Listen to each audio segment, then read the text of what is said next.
नमस्कार दोस्तों, मेरा नाम है अर्पित और आज के इस वीडियो के अंदर हम फ्लेमिंगो के चैप्टर पोएट्स एंड पेनकेक्स को देखने वाले हैं। तो दोस्तों देखते रहिएगा इस वीडियो को और इस वीडियो के अंदर हम बहुत ही कमाल दमाल क्वेश्चंस को भी सॉल्व करने वाले हैं जिनके एग्जाम में आने की प्रोबेबिलिटी बहुत ज़्यादा है।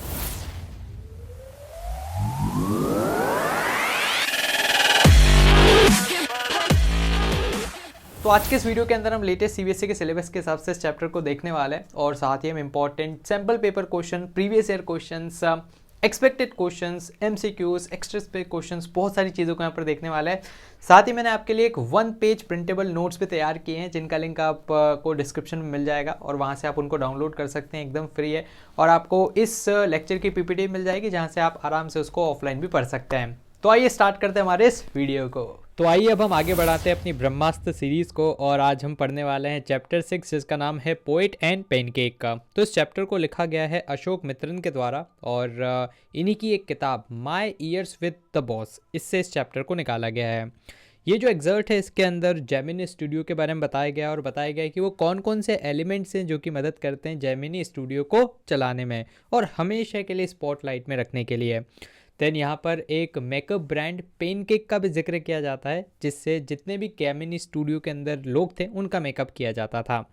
देन फिर यहाँ पर बताया जाता है कि वो कौन कौन से एलिमेंट्स हैं जिनका एक महत्वपूर्ण योगदान है जेमिनी स्टूडियो को एक बहुत ही सक्सेसफुल कंपनी बनाने में।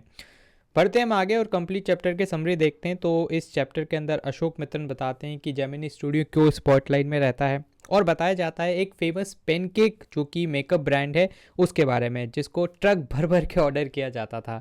और बताया जाता है कि यार कैसे एक्टर और एक्ट्रेसेस को भी बहुत ज़्यादा दुख सहना पड़ता था जब वो मेकअप रूम में बैठते थे और वहाँ पर तेज लाइट उनके चेहरे पर गिरती थी और इससे उनको बहुत ज़्यादा दिक्कतों का सामना करना पड़ता था। देन आगे हम बढ़ते हैं तो मेकअप डिपार्टमेंट के बारे में बताया गया है कि वहाँ पर बिल्कुल बहुत ज़्यादा है ना मेकअप एक्टर और एक्ट्रेसेस के मुंह पे लगा दिया जाता था जिससे वो और ज़्यादा अगली दिखने लग जाते थे। और यहाँ पर एक ऑफिस बॉय की भी बात की गई है जिसका मेन जो एस्पिरेशन था वो तो था कि एक्टर बनना, एक्टर नहीं बना तो राइटर बन जाऊँ, स्क्रीन राइटर बन जाऊँ, कुछ तो बन जाऊँ। लेकिन भाई साहब उस ऑफिस बॉय को लगा रखा था मेकअप डिपार्टमेंट के अंदर। और जो क्राउड था है ना, आपने देखा होगा कोई भी अगर डांस होता है तो हीरो हीरोइन नाचते हैं, उसके पीछे बैकग्राउंड डांसर्स भी रहते हैं। तो उन बैकग्राउंड डांसर्स के मुंह पे पेंट लगाना है, उनका मेकअप करना, ये उस ऑफिस बॉय का काम था जो कि उसको बिल्कुल अच्छा नहीं लगता था। देन जो अशोक मित्रन है वो खुद भी एक पोएट थे और उन्होंने ज्वाइन किया था इस स्टूडियो को। उनकी भी यही आशा थी कि वो एक एक्टर बन जाए, स्क्रीन राइटर बन जाए, डायरेक्टर बन जाए या भाई साहब कुछ नहीं बने तो लिरिसिस्ट बन जाए। लेकिन ऐसा नहीं होता है ना। जब हमारे अशोक मित्रन ज्वाइन करते हैं तो उनको एक छोटे से क्यूबिकल में काम करने के लिए बोला जाता है, मतलब एक छोटी सी जगह पर। और वहाँ पर उनका मेन काम था कि आप न्यूज़पेपर की कटिंग्स को एक जगह इकट्ठा कीजिएगा और है ना। और ये जो न्यूज़पेपर की कटिंग्स थी इसको फिर बाद में डायरेक्टर्स यूज़ करते थे अपनी स्क्रिप्ट राइटिंग के लिए। तो ये काम अशोक मित्रन को भी बिल्कुल अच्छा नहीं लगता था। आगे हम बढ़ते हैं तो यहाँ पर ऑफिस बॉय की बात की जाती है कि वो बार बार अशोक मित्रन के पास आता था और उनसे कंप्लेन करता था कि देखो ये हो रहा है, ये हो रहा है, वो हो रहा है। और इस पर अशोक मित्रन को लगता था कि भाई साहब कहीं ना कहीं इन सभी कंप्लेंट्स के पीछे सुब्बू नाम का एक आदमी जिम्मेदार है। अब जो ये सुब्बू नाम का आदमी था ना, ये था बिल्कुल अपने ऑथर के आसपास ही, मतलब उसी के लेवल पे इसने ज्वाइन किया था। लेकिन यार इस सुब्बू की क्वालिटीज़ का यहाँ पर वर्णन किया गया है कि पहली बात तो वो एक ब्राह्मण था और ये जो चैप्टर जब लिखा गया था ऑलमोस्ट 1940 के आसपास, तो उस टाइम पे बहुत ज़्यादा कास्ट का यहाँ पर इम्पैक्ट पड़ता था कहीं भी किसी भी प्रोफेशन के अंदर। तो जेमिनी स्टूडियो भी इससे वंचित नहीं था और यहाँ पर भी कास्ट का एक अच्छा खासा प्रभाव था। तो सिंस जो अपना सुब्बू था वो एक ब्राह्मण था तो इसलिए इसको हायर द हायरार्की जाने में ज़्यादा दिक्कतें नहीं आई। सुब्बू जो था एक बहुत ही रिसोर्सफुल आदमी था और बहुत ज़्यादा ये लॉयल भी था, है ना। और इसकी लॉयल्टी के चर्चे बहुत ज़्यादा फेमस थे, मतलब अपने बॉस के साथ या कोई भी और स्टाफ है उससे बहुत ज़्यादा लॉयल रहा करता था, मतलब वफादार रहा करता था। और माना तो ये जाता है कि भाई साहब बिल्कुल इसका जो जन्म ही है वो फिल्म के लिए बना हुआ है और इसको एकदम टेलर मेड बोला जाता था। और ये बहुत ज़्यादा डिफ़िकल्ट था कि सुब्बू के बिना कोई फिल्म बन जाए, तो मतलब इसको तो सोचना भी मुश्किल पड़ता था। देन आगे बढ़ते हैं तो वो बहुत ज़्यादा वेलकमिंग था, सभी का अच्छे से स्वागत करता था, हॉस्पिटेबिलिटी उसकी बहुत ही अच्छी थी, है ना। जो भी आता था चाय नाश्ता वगैरह वो पूछ लेता था। और बाकी सभी लोगों के जैसे ही जो ये सुब्बू था वो भी एक अच्छी पोएट्री भी करता था। देन यहाँ पर और गुणगान इसके किए जाते हैं कि he worked for the department, story department के लिए भी काम कर लेता था। और स्टोरी डिपार्टमेंट ने एक लॉयर को हायर कर रखा था। और लॉयर को क्यों हायर कर रखा था? क्योंकि यार जब भी कंटेंट को लिखा जाता है तो उसमें कहीं ना कहीं कॉपीराइट का इशू रहता है, या और भी कई सारे इशू रहते हैं कि यार कोई ऐसी चीज़ को ना लिख दिया जाए स्टोरी में जो कि आगे चलकर दंगा भड़का दे, है ना, या फिर बहुत ज़्यादा हेट मिले। तो उन सारी चीज़ों को लॉयर पहले ही देख लेता था कि हाँ इसमें कोई दिक्कत नहीं है। और यहाँ पर ये जो सुब्बू है ना, people generally called him opposite of the legal practitioner. मतलब ये ऐसी ऐसी बातें लिखता था भाई साहब जो कि फिर वो लीगल प्रैक्टिशनर से इसका पंगा चलता था। देन हालांकि जो सुब्बू है वो बहुत ही लॉजिकल और न्यूट्रल आदमी था ना, मतलब कभी किसी का पक्ष नहीं लेता था। एंड देन उसके बाद बाकी जो भी लोग थे ना, जो जेमिनी स्टूडियो आते थे, वो कहीं ना कहीं एक सपना लेके आते थे कि नहीं भाई साहब बनना है तो एक्टर ही बनना है। लेकिन ये जो सुब्बू ऐसा आदमी था कि भाई जो दोगे वो कर लूँगा मैं, तो बहुत ही प्रैक्टिकल आदमी था। और अशोक मित्रन यहाँ पर बताता है कि एक बार जेमिनी स्टूडियो में विदेश से कुछ आर्टिस्ट आए परफॉर्म करने, और ये जो आर्टिस्ट का ग्रुप था उसका नाम था मॉरल रीआर्मामेंट आर्मी। तो ये लोग आते हैं और भाई साहब क्या गजब का इनका सेट्स थे, क्या गजब की इनकी कॉस्ट्यूम्स थी, तो वो बहुत ही ज़्यादा आकर्षक थी। देन ये जो अपने प्लेस को डिस्प्ले करते थे वो एकदम उत्कृष्ट श्रेणी के रहा करते थे। देन उसके बाद एक और गेस्ट का यहाँ पर मेंशन किया गया कि एक बार जेमिनी स्टूडियो में स्टेफन स्पेंडर नाम के जो पोएट हैं, जो कि बहुत ही फेमस इंग्लिश के पोएट हैं, वो भी आते हैं जेमिनी स्टूडियो को विजिट करते हैं। लेकिन भाई साहब उस टाइम पे सोशल मीडिया का ज़माना तो था नहीं, तो लोग बाग बिल्कुल पहचान नहीं पाए कि ये कौन है ना, मतलब ज़्यादा लोगों को हवा भी नहीं लगी कि ये कौन है। और वो जो बात बोल रहे थे वो भी बहुत कम लोगों की समझ में आई, क्योंकि उस टाइम पे जेमिनी स्टूडियो में मुख्यतः तमिल लैंग्वेज है ना वो बोली जाती थी। तो ये हमारे स्टेफन स्पेंडर इंग्लिश में बोल रहे थे, तो बहुत कम लोगों को समझ में आया कि ये क्या बोल के गए। और यहाँ तक कि अशोक मित्रन को भी बहुत सालों बाद जब वो एक लाइब्रेरी में बैठे थे, वहाँ पर उन्होंने एक आर्टिकल को देखा, तब उनको पता लगा कि अरे भाई साहब ये स्टेफन स्पेंडर अपने यहाँ जो आया था तो बहुत ही फेमस पोएट है ना। तो उनको खुद को भी बाद में पता लगता है। अब अगर हम आगे थोड़ा सा एक डिटेल वे में प्लॉट को देखें, है ना, जहाँ से मैंने आपके लिए पॉइंट फॉर्म में इसको बना रखा है, तो आपको एग्जाम में बहुत आसानी रहेगी। तो स्टोरी के अंदर अशोक मित्रन के बारे में बताया गया है कि वो जॉब करते थे जेमिनी स्टूडियो में, न्यूज़पेपर कटिंग्स वो इकट्ठा करते थे। देन उनको एक क्यूबिकल असाइन कर दिया गया था और उस क्यूबिकल के अंदर वो काम करते थे। और देन यहाँ पर एक मेकअप ब्रांड जिसका नाम है पेनकेक, उसके बारे में बताया गया कि कैसे एक्टर्स के मुंह पे उसको छाप के और ज़्यादा उनको अगली बना दिया करता थे।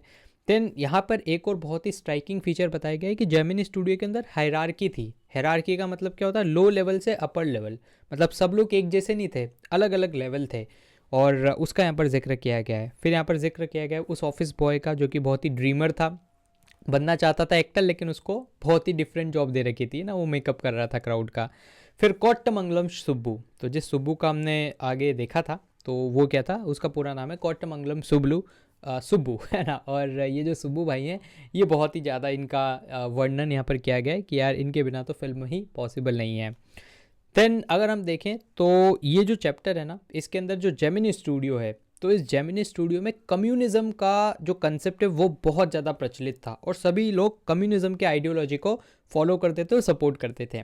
अब क्या होता है कम्युनिज्म? तो आपने कभी अपनी सोशल साइंस की क्लासेस में पढ़ा होगा, कैपिटलिज्म, सोशलिज्म, कम्युनिज्म। तो एक बार मैं ब्रीफ में कंसेप्ट समझा देता हूँ। कैपिटलिज्म होता है जहाँ पर मार्केट में सिर्फ और सिर्फ प्राइवेट प्लेयर्स रहते हैं, है ना, मतलब जो प्राइवेट कंपनियाँ रहेंगी वही रहेगी, गवर्नमेंट का कोई ज़्यादा इंटरफेरेंस नहीं रहेगा। सोशलिज्म में गवर्नमेंट का ही इंटरफेरेंस रहेगा ना, गवर्नमेंट की कंपनी ज़्यादा रहेंगी। और जो कम्युनिज्म है वो इनसे भी बढ़कर है कि भाई साहब ना हमें प्राइवेट प्लेयर चाहिए ना हमें गवर्नमेंट चाहिए, हमें क्या चाहिए कि जितने भी रिसोर्सेज हैं देश के अंदर वो सभी किसके हों, वो सभी जनता के हों।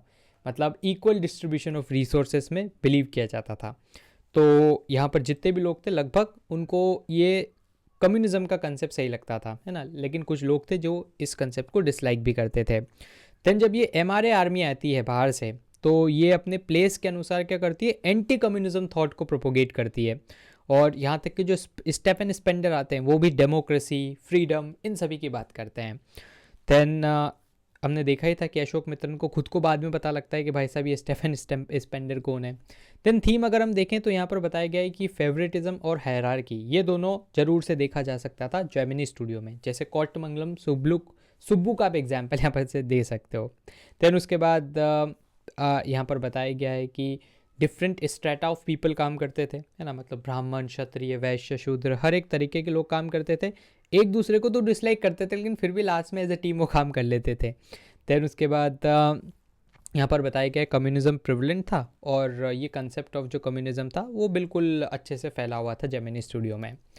कैरेक्टर स्केचेस अगर हम देखें तो कोट्टमंगलम सुब्रू, है ना, इसका सबसे ज़्यादा इंपॉर्टेंट है और ये नंबर 2 माना जाता था, सबसे ऊपर बॉस और उसके बाद सुब्बू भाई साहब, है ना। और जो राइटर है वो मानता है कि भाई साहब ये ब्राह्मण था तो हो सकता है इसलिए इतना ऊपर पहुंच गया। एंड देन इसकी जो कुछ क्वालिटीज़ हैं जो हमने ऑलरेडी डिस्कस करी कि वो लॉयल था, है ना, अच्छी हॉस्पिटलिटी रखता था। देन टैलेंटेड तो था ही, एक्टर, पोएट, सारे टैलेंट्स थे।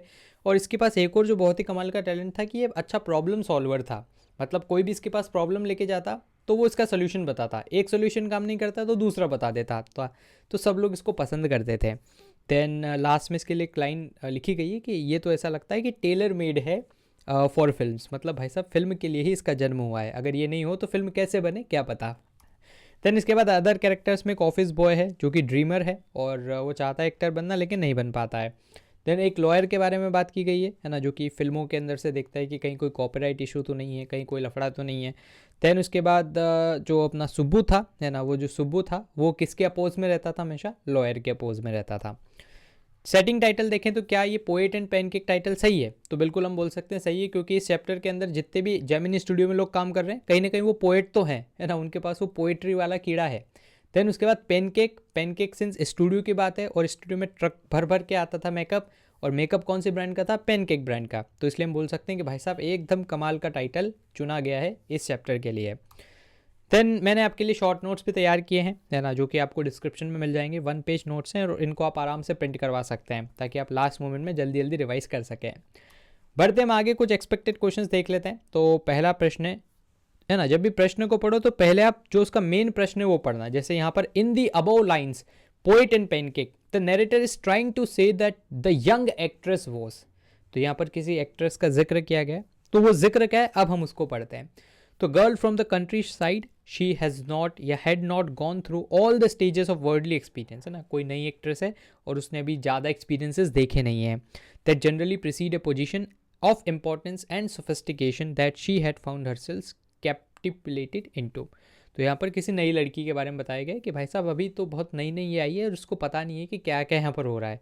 तो इसके अंदर जो यंग एक्ट्रेस है वो कैसी है, तो हमने जब बार बार शब्द यूज़ किया नई नई नई, है ना, तो नेव, तो नेव मतलब क्या होता है, नौसिखिया, कोई ऐसा व्यक्ति जो कि नया नया किसी प्रोफेशन में आता है, तो नेव इसका आंसर हो जाएगा, है ना। तो यहाँ पर एक्ट्रेस ना एरोगेंट है, ना इनसिग्निफिकेंट है, ना सोफिस्टिकेटेड है ना, भले यहाँ पर एक सोफिस्टिकेशन शब्द यूज़ हुआ है तो इसलिए अपने को वो नहीं करना है कि जो वहाँ पे यूज़ हुआ है वही कोई टिक कर दिया, अपने को पूरा एक वो देखना है इसका मीनिंग क्या है और इसमें यंग एक्ट्रेस को किस तरह से पोर्ट्रे किया गया है, तो वो एक नौसिखिया है।